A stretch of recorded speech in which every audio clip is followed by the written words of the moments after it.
How you doing there? Welcome back to Babble on Talmud. Today we're studying Daf Peiches, Daf 88 of Masechta Zevachim. Friends, Daf Peiches is kind of cool. It's not overly difficult, which is pretty awesome. We're going to finish the 9th parak of Masechta Zevachim today. I kind of divided the daf into two sections. It's not really two kind of really neat sections, but the first one is which vessels can be meqadesh, which contents. We're going to talk about moist vessels, dry vessels, meaning vessels for moist, vessels for dry. Get into some of their details about vessels. We'll get into a little bit about washing Big Day Kahuna, some kind of like technical kind of stuff related to vessels, not overly difficult.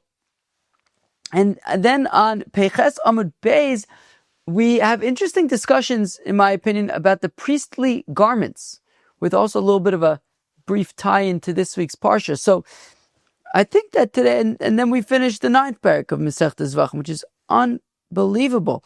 Wow, we're almost up to Daf Tzadi.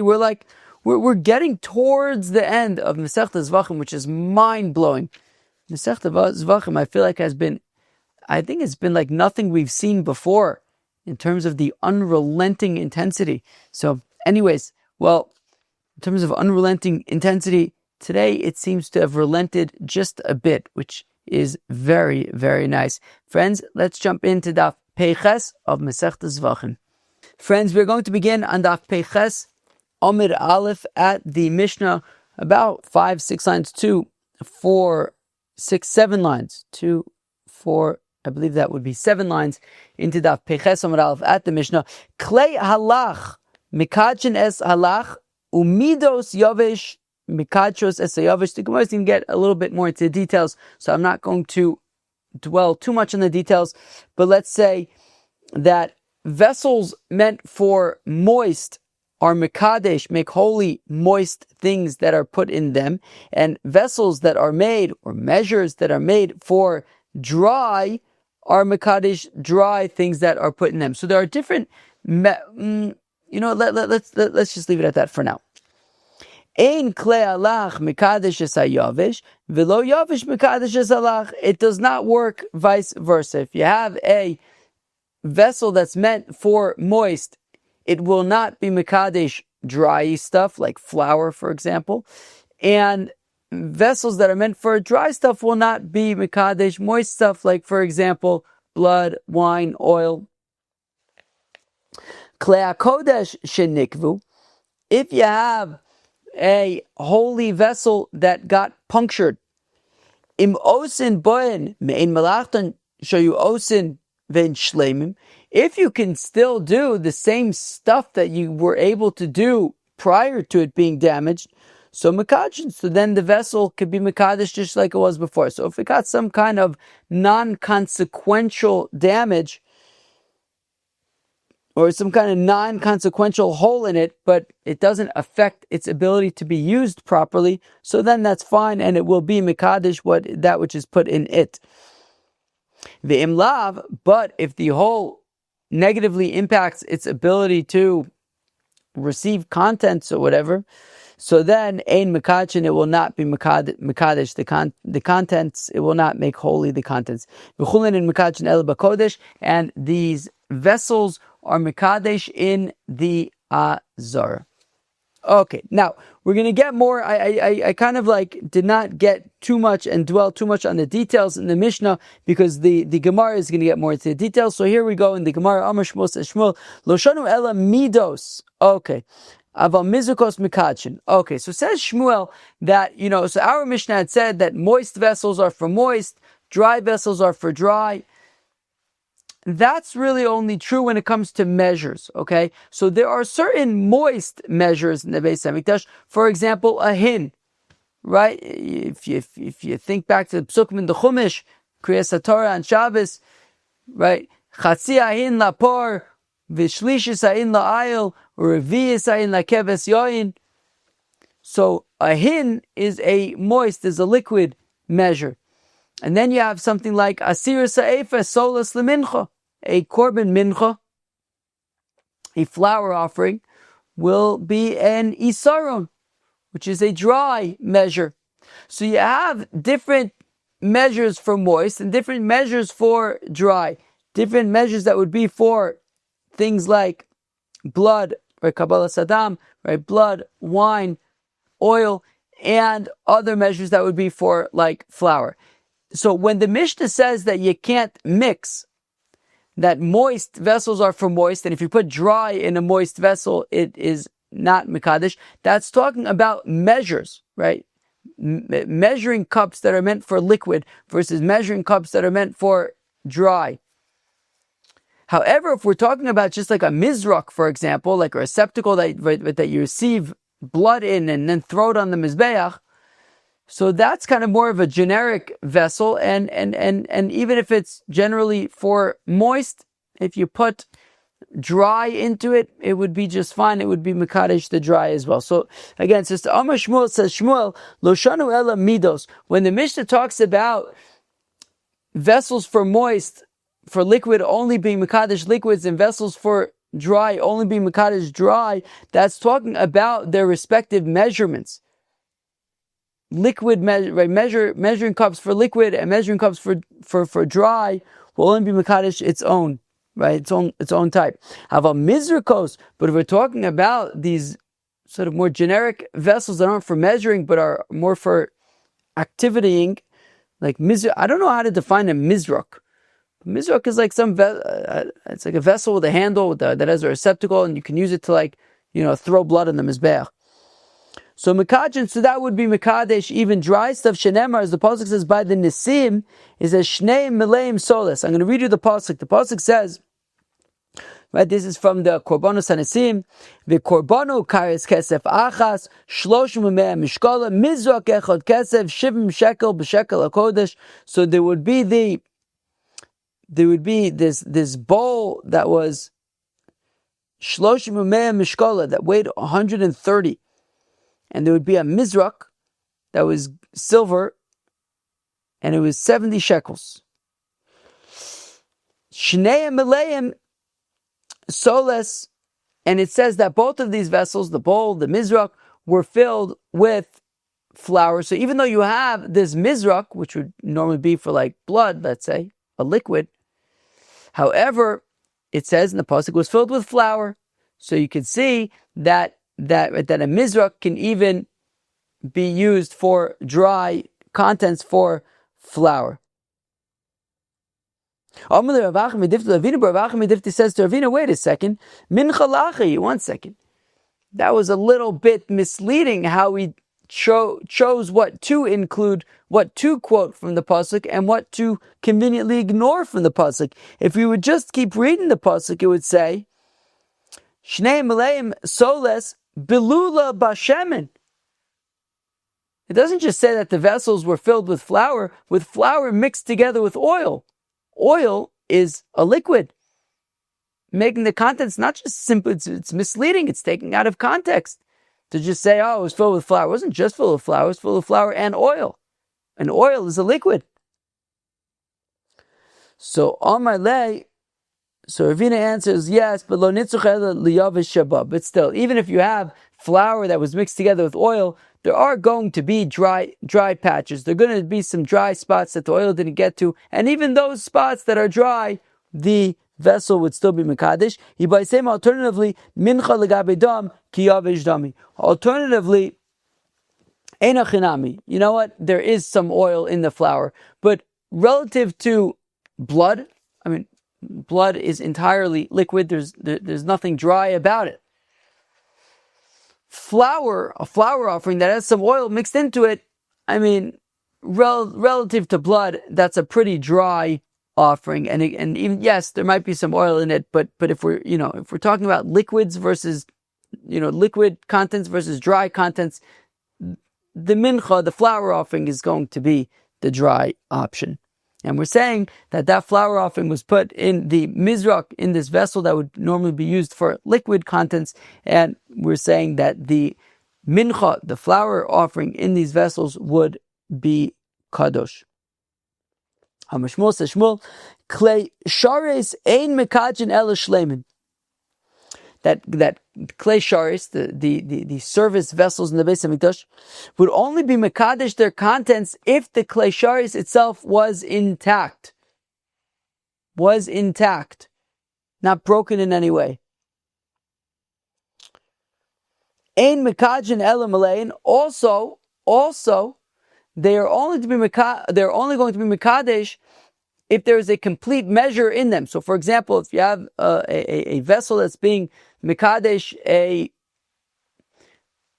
isaron for a korban mincha, if you only put in half an isaron, it won't be mekadesh the half isaron. If you put in the full amount, the full isaron, so then the flour, right, this isaron of flour will be kadosh. But if you put in less than an isaron, the klisharis will not be mekadesh the flour. Again, and mekadjin amalein, it's only going to be mekadesh the contents if the contents are a full amount. And mekadjin el mitochan, and they're only mekadesh that which is inside of them. Let's go weiter for a minute. Those who say ein mekadjin el shleimin, those who say that's only mekadesh shleimin, like we said, that the vessel is intact. Umaleim, and the contents is the full measure, full amount of contents, not less than it's supposed to be. Umi bifnim, and inside of the azara. My benai, what's the difference between the two versions? Right, the first version, the third item, in the first version, the third item was that it's only, the klisharis is only mekadesh that which is in the vessel. And the second one says that which is in the azar. The nafkamina is ika benayu beirutze midos. The difference is the what's the word I'm thinking of? What was the word I was thinking of before? The mound, but oh man, what the heck was the word that I was thinking of before? The heap. I think that's what I was thinking of. The heap, right? If you have this vessel and the contents are heaping, are piled up and heaped, and therefore the contents are kind of like not within the vessel.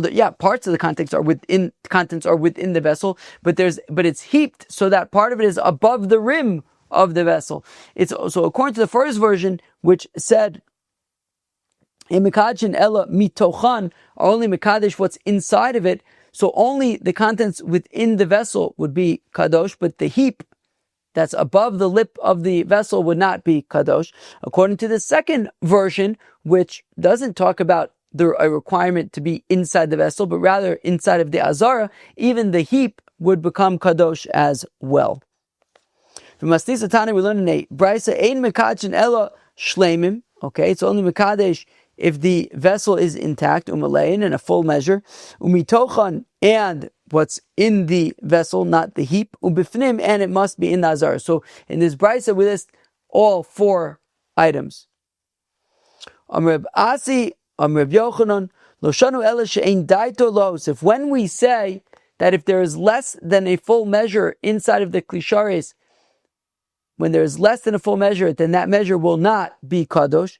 It's only if there is no intention to add to the amount. So kilu, if we're talking about putting an isaron of flour in the vessel, and you initially put in less than an isaron, but the intention is to put more flour in there so that there will be an isaron, well then, as the flour goes into the vessel, it will become kadosh. If the intention was to put in less than an isaron, and that was all, well then it won't be kadosh. But if the intention is to put in a full isaron, so even if initially you put in less and now you're about to put in more to fill out the amount, to fill out the isaron, well then even the initial amount would also be kadosh. If the intention is to add more flour to fill out the shiur, rishon kodesh, as the flour lands in the klisharis, it will become holy. We also learn in a brisa mileim that when the pasuk says shnei mileim solos b'lo b'shem limincha, so ein mileim ela shleimin. So mileim means shleimim, And what shleima means here is the full shiur, the full amount. Amr Rav Asi says, Rav Asi, a masai, when do we require the full amount? We say that if it's less than the full amount, it will not be kadosh. That's only if the intention is to leave it as is, not to add more. But if the intention is to add a complete amount of content, so then as the contents go into the klisharis, they will in fact become holy. The Mishnah had said, Ein klei alach meqadesh v'chule, that moist vessels are only meqadesh moist stuff. Amar Rav, says Rav Beitim Rav Asi, some Servasi, Ein mekachin likarev of a mekachin liposel. So says Rav, some Servasi, that when we say that moist vessels are only going to be mekadesh liquids, not dry stuff, if you would put dry stuff, so if you have, and we said that was specifically talking about a measurement, okay? So if you have like a hin measurement, and you put flour in the hin measurement, we said that it will not be mekadesh to flour. Now says Rav, some say Rav Asi, that when we say that the hin measure won't be mekadesh to flour, it doesn't mean that it's as if it's like chulin. No, it means that you wouldn't be able to offer the flour on the mizbeach. It wouldn't be kadosh kedusha saguf if you put the flour into the hin measurement. But it would become kadosh to the extent that it could become pasul biyose. There is a level of kedusha, just that it's not ready for the mizbeach after having gone into the wrong klisharis. Those who teach what Rav and some Serv Asi said on the following, that we do not bring to the Beis Hamikdash and give to the Kohanim flour offerings, wine libations, uminchas behema, or flour offerings that accompany animal offerings, ubikurim, as well as first fruits, min hameduma. If you have safek truma, now truma can be eaten by Kohanim, so can safek truma. So I might think that, I could bring a korban mincha from flour that is safek truma, because after all, who's eating it? The kohen. Kohen can eat truma. So I would think, if I'm bringing a korban mincha, I should be able to bring a korban mincha from a mixture that has truma in it. Right, same thing. Wine libation, minchas beima, bikurim, ve'ein tzarich lomer me'orla. But we say no, you can't bring it from meduma, and certainly you can't bring it from orla, because meduma is a mixture that has truma in it, and therefore non-kohanim can't eat it because there's truma in it. Kohanim can eat it. When it comes to orla, though, the fruits of a tree within its first 3 years, nobody can eat it, not Kohanim either. B'kilei hakerem, the same thing would be kilei hakerem. After orla, the 4th year, no. That's netter. No. Sorry, kilei hakerem is kilayin. If you have a vineyard that was planted with like wheat seeds or whatever, so that also is completely also bano for everybody, even for Kohanim. So it says you can't even bring a mixture that has truma in it for korbanos, even though Kohanim could technically eat it. V'mehevi lo kiddush, and if he does bring these items, lo kiddush, it's not kadosh. Amarav beitema Rav Asi lo kiddush likarev. Says Rav Samser Rashi, what it means is that it's not kadosh for to be able to offer it, avo kadosh liposel, but it is kadosh to the extent that it can become posel. It just isn't able to be offered on the mizbeach. Tanu Rabbanan the Rabbis taught klei kodesh shenikvu, holy vessels that get punctured, that get holy. Ein matichen oson, you can't melt them to fix them. Vein matichen l'sochen aver, and you don't melt into it lead to try and patch up the hole. Nifkimu, if they get damaged, if these kleshars get damaged, ein misakin oson, we don't fix them. Sakin shenifkam, if there's a knife in the Beis Hamikdash that got damaged, ein mashchizin es pigmoso, we don't sharpen its damage to fix it. Nishmita, if the blade came out of the handle, ein machzir, also we don't put it back in the handle. This is because right, as we're going to see on Daf Piches Amud Beis, we'll see in a few minutes, Ein Ashirus b'makom Ein Aniyus b'makom Ashirus. We don't have poverty in a place of wealth. I.e., we're here in the base of Mikdash, everything's the best of the best. We don't want to have clay shards that it clearly looks like it's broken and there was some lead melted into it to fix it. Some kind of, a fixer-upper. We don't want fixer-uppers in the base of Mikdash. Abashol Omer says, Abashol Sakim Matrefes Oisa Mikdash. There was a particular knife that would often lead to animals being treif. That when that knife was used, the animals would often become treif. It wouldn't slaughter properly. V'nimnu aleh kohanim v'ginza, so they just kind of got rid of it. They put it away. The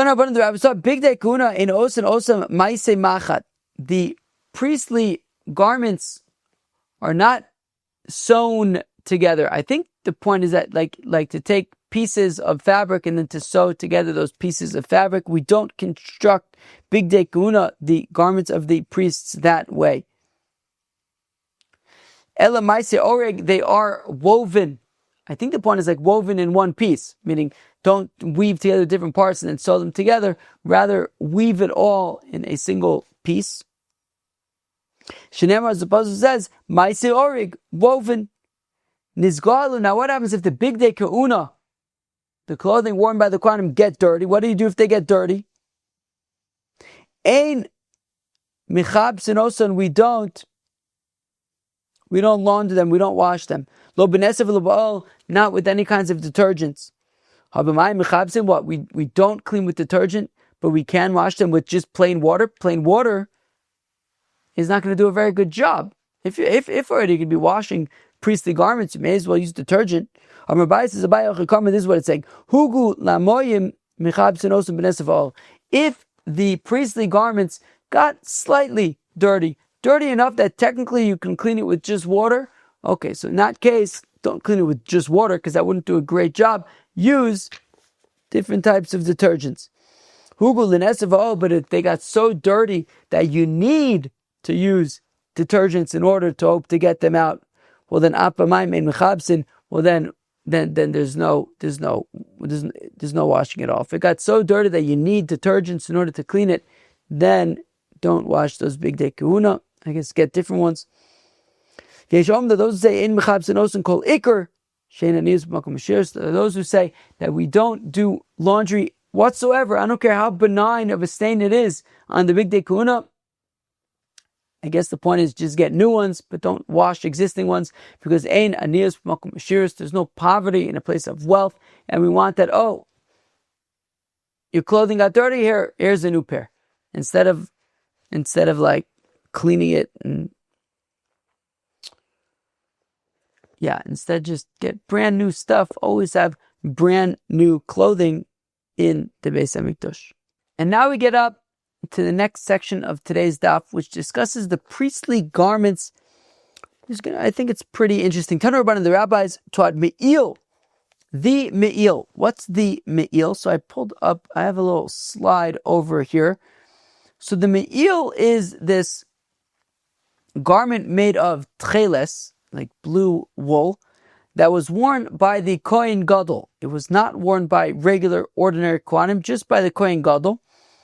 And it was made of tcheles, and at the bottom, you could see kind of at the bottom hem or whatever you call it. So there are bells at the bottom, and there are also these like little pomegranate kind of things at the bottom. So that is what we're talking about. We're talking about the me'il of the Kohen Gadol.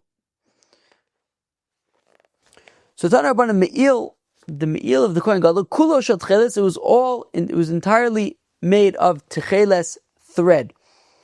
Hoya. Shenemar, as the apostle says, vayas is me'il ephod. The me'il was klil tcheles, entirely tcheles. Shulav ketzad, and how would the hem be constructed? Maybe tcheles v'agam v'talas shani. So they would bring tcheles, like blue turquoise wool, v'argaman, and what's argaman? I forget. Argaman is Oh, what is argon? I forget. Wait, with Talash Shani. Wait, wait, what? 1 second. Okay, so turquoise wool, purple wool, and scarlet wool. Shizurin, and they would make them into threads. So there would be these threads that were made of tcheles, argaman, and tulas shani. The osin kamin rimonim, and they would use these threads to make these pomegranate-like shapes. Shelo pischu pia, and pomegranates that haven't opened up, that when pomegranates become kind of overly ripe on the tree, so then they start to crack open. Pomegranates that are uncracked, they would use these threads to make these little pomegranate shapes. And like these cones on the head of helmets that were worn by children. I guess the children would play games, and then when they were playing their games, I think they would wear a helmet, and on the helmet there was some kind of cone, and this cone looked similar to those pomegranates. I asked ChatGPT, hey, can you make me a helmet with a cone on top being worn by a boy? And this is what they came up with. Not bad. And I guess I can see how that looks a little bit like a pomegranate. So anyways, these threads, these tcheles v'agam v'tolas shani threads were used to make these pomegranate / conehead helmet things. Maybe shivim v'shnayim zogin, shaban shivim v'shnayim in bolin, and they would then bring 72 bells. 72 bells that I think the clapper in the bell maybe is the thing that makes the noise. So bells and clappers, 72 of them.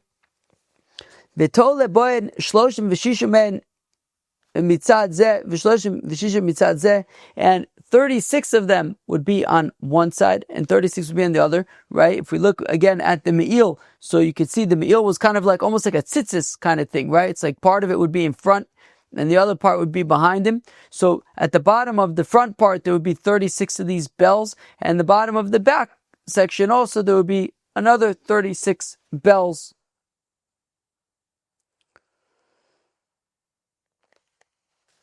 Reb Dosa, Omer says, Reb Dosa, Mishum Rabbi Yehuda, Shloshim v'shisha ayu, there were 36 total bells, Shmona Esrei mitzad zeh, v'shmona Esrei mitzad zeh, 18 in the front and 18 in the back. And don't forget, there were also those pomegranates. So there would be like Pa'amon, Pa'amon Virimon?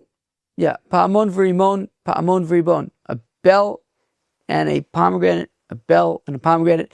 So, okay, I guess there would be 72 of these bells, 36 of these bells on the front, 36 on the back, and I guess probably another 36 pomegranates too. And then according to Reb Dos, the name of Reb Yehuda, there was a total of 36, 18 in the front, 18 in the back. Okay. Amreb Inyani Bar Sason says of Inyani Bar Sason, Ki machlokas kan, kach machlokas b'maris negoim, and there's a similar machlokas in terms of 36 verses 72 when it comes to tsara'as, the Tanan that we learn in a Mishnah by tsara'as. Marus Negoim, Reb Dosa ben Harkinus Omer Lamed Vav, says Reb Dosa ben Harkinus that there are 36 types of tzara'ases. Akavya ben Malal Omer, it says Akavya ben Malal Shim Vishnayim, there are 72 types of tzara'ases. So we see over here also a machlokus about, are we talking about 36 or are we talking about 72? I'm going to drink a shtickle water. Okay. Now says the Gemara, Ve'omar Rabbi Inyani Bar Sason, says Rabbi Inyani Bar Sason, Lama nismecha parshas korbanos to parshas bigdei kehuna. How come in parshas Tzav the parsha about korbanos is juxtaposed to a parsha about priestly garments? Lo malach, the answer is to say to you, ma korbanos mechaprin, just like sacrifices bring atonement. Well, guess what? Bigdei kahuna mechaprin, priestly garments also atone, bring atonement. Now, so I have over here on this slide, I have on the right a Kohen Hedjit, and on the left a Kohen Gadol. Now, I don't know that these are necessarily the most technically accurate photos. I don't know. But they look more interesting. I mean, that guy on the right, I think that's pretty cool. Like, imagine you go to the base of meqadesh and, like, you see that dude. Well, the truth is, he kind of looks like me, I guess. Though his beard's a little longer. I guess I'll get there. But I'm not a priest. But, yeah, I mean, usually I feel like if you have, like, those, like, usually there's, like, computer-generated images of this stuff. Those are probably more accurate. But this is more interesting. Like, that guy on the right looks kind of interesting. And he's got that cool avnate there, that cool belt. I think it was machlekes. I think we saw machlekes in Masechta Yoma about, is that belt made out of, like, those, right, tcheles, vargamon, v'talas, shani, all that stuff, or was it just like linen or whatever? I guess this one looks like it was the tcheles, vargamon, v'talas, shani version. Pretty interesting. And on the left, that Kohen Gadol looks pretty cool over there. You see, he's got his me'il there, that blue garment there, the me'il that we've been talking about. So I thought these were pretty interesting photos. So anyways, so says the Gemara,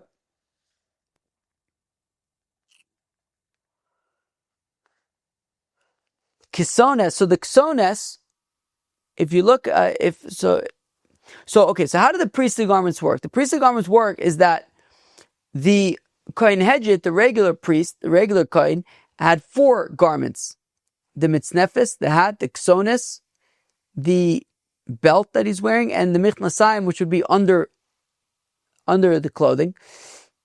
And so the Ksonis is where, if you look at the blue arrow by the Kohen Hedjit on the right, so the blue arrow is pointing to his, like, cloak. That's the Ksonis. So Ksonis mechaperes al shvichus dam. And the priestly garment of the Ktonis is mechaper for murder. And we're going to explain at the end of the daf what exactly that means. But Shenem vayishchatu seir izim vayitblu es akutones Badam Chever. This is from this week's Parsha, Parshas Vayeshev. After the brothers sell Joseph, they took his technicolor dream coat. Is that what it was called? They took his cloak that he had from Yaakov, and they slaughtered a goat, and they dipped the kutonet, the garment, in the blood. And the ksones of the Kohen was mechaper for shvichus damim.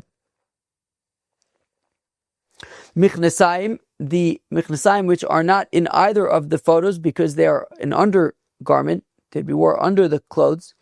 Mechaper al gilei, they would be mechaper for inappropriate relationships. Shenemar ve'oso le michnasei bad, there would be michnasayim lechasos b'sar erva. For our eyes, at least for our purposes, b'sar ever kilu, so that, to make sure that he had undergarments. But b'sar ever is like our eyes. Mitznefes, the hat. If you look at the Kohen Hedjit on the right, the white arrow is pointing to his hat. I don't know that that's necessarily the most accurate looking hat, but it looks cool to me. Anyways, the hat, mechaper al gasei aruach, would be mechaper for haughtiness. Minayin, how come? You have that tall hat on his head, vichaper al gova, and it will be mechaper, it will atone for somebody who was all haughty and tall. Avnate, the belt, right, which is the pink arrow by the Kohen Hedjit on the right, his belt. Avnate mechaper al hirur al lev is mechaper for inappropriate thoughts in your heart.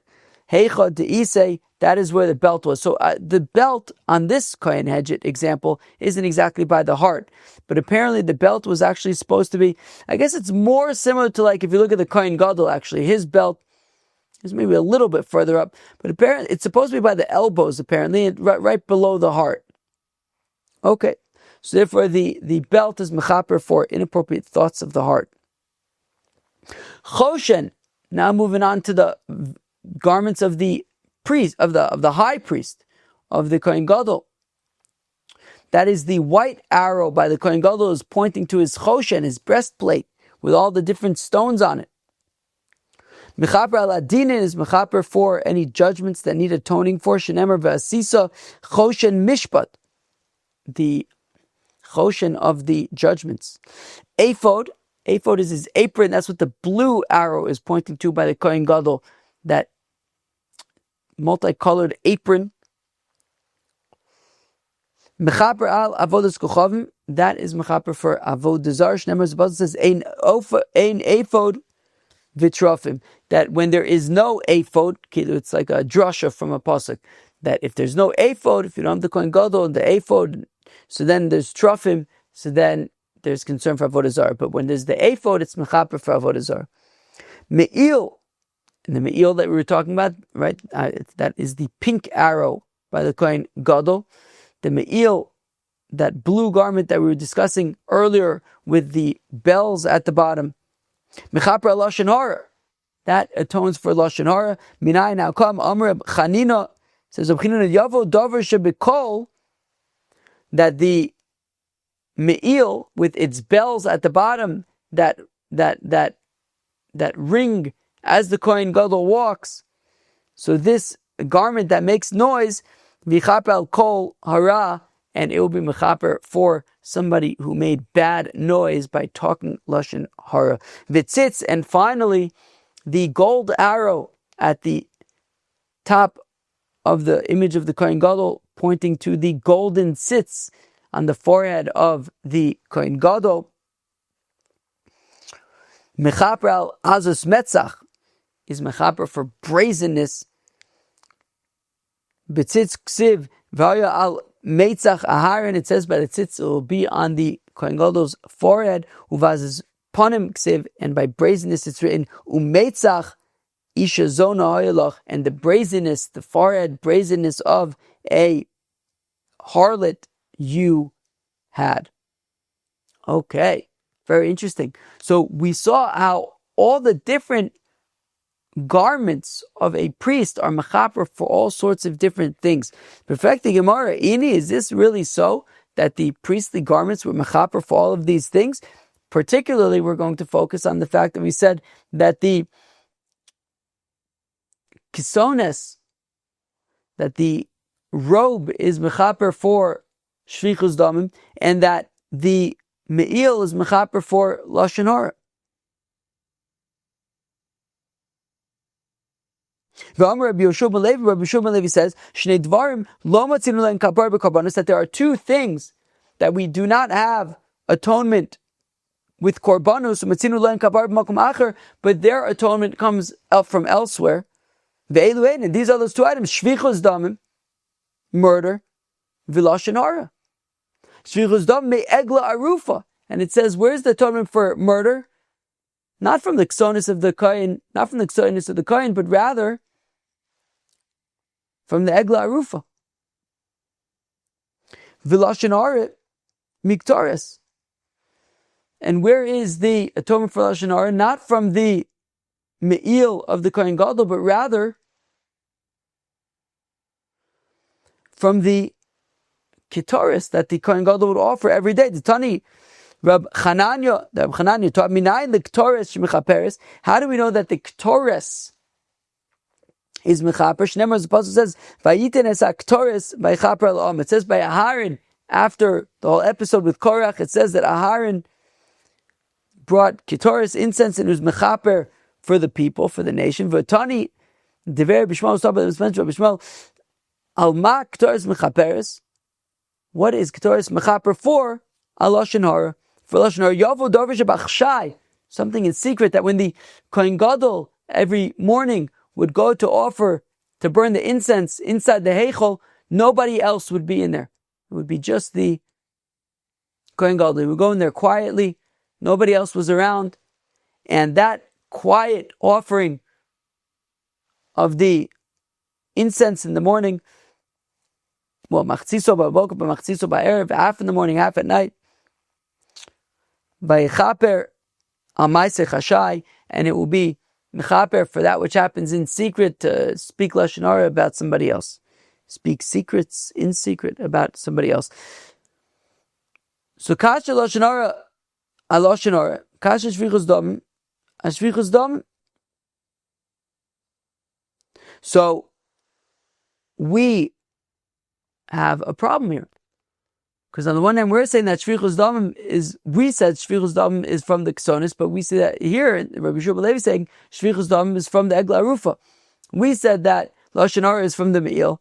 Rabbi Shua Levi is saying that the lashon hara is from the ketoris. Lokash is no problem. When it comes to murder, hada yoda man katle, hada lo yoda man katle. Look, egla arufa, of course, is when we don't know. V'lo yoda mi. What was it? Mihiko, I think is the pasuk, right? When we don't know what the murderer is, who the murderer is, you find a corpse between hither and yon, you don't know who the murderer is, so we bring a calf and we do the whole egla rufa thing. And that's mechaper in that case. But if you know who the murderer is, you know who did the murder, who committed the murder, so then the kapara is from the ksonis of the kohen. Either Yediyah man katle barktalup. 1 second. If we know who the murderer is, then the solution is not with the ksonis of the kohen. The solution is that we need to. It's a capital offense. We kill the perpetrator. B'mezid v'lo asru bein. Well, as we learned to Masechta Sanhedrin, if the murderer intentionally murdered his victim, but there was no warning. So if there was no warning, we can't kill him. And in that case, the ksones will be mechaper. At least not for his murder, but for the right. Just like the egla rufa, the kapar of the egla rufa is for the nation, for Bnei Yisrael, for Am Yisrael, for the elders, for the people that had a body was found between hither and yon, by alone, murdered. We didn't take care of this person. We failed to take care of this person. So it's not mechaper for the murderer. It's mechaper for Am Yisrael. So here also, this murderer who murdered, and there was no witnesses. There was no warning, so we can't kill him because there's no proper asra. But the ksonis is going to be mechaper for kind of the role that Am Yisrael, that the nation failed to prevent the murder. That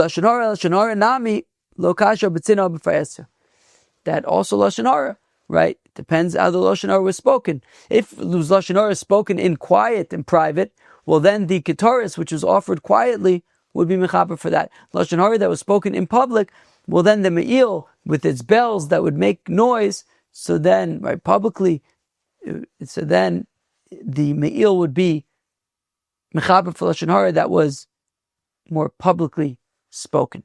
Chaver, that was Daf Peiches, Daf 88 of Masechta Zevachim.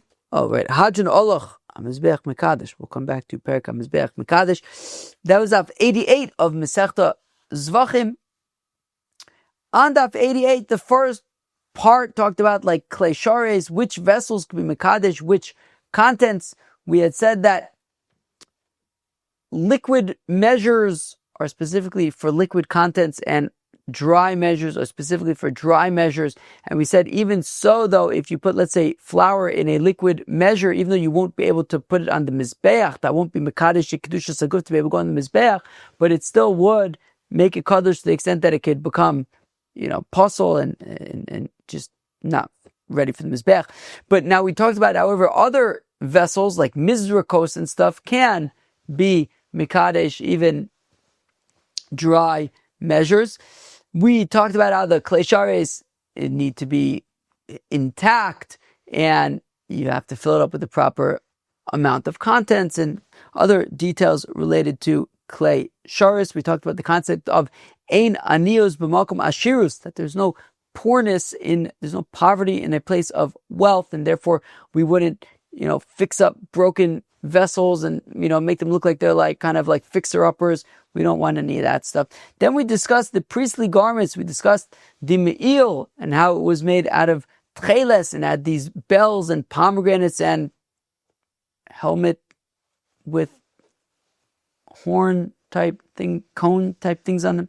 Anyways, the bells and the pomegranates at the bottom of the me'il, and we then discussed how all of the different priestly garments are actually mechaper for different avodas, which was very, very interesting. Also, shout out to a pasuk in this week's parsha with regard to the sale of Joseph. Friends, that was Daf Peiches, Daf 88 of Masechtas Zevachim. Hope you enjoyed. Cheers.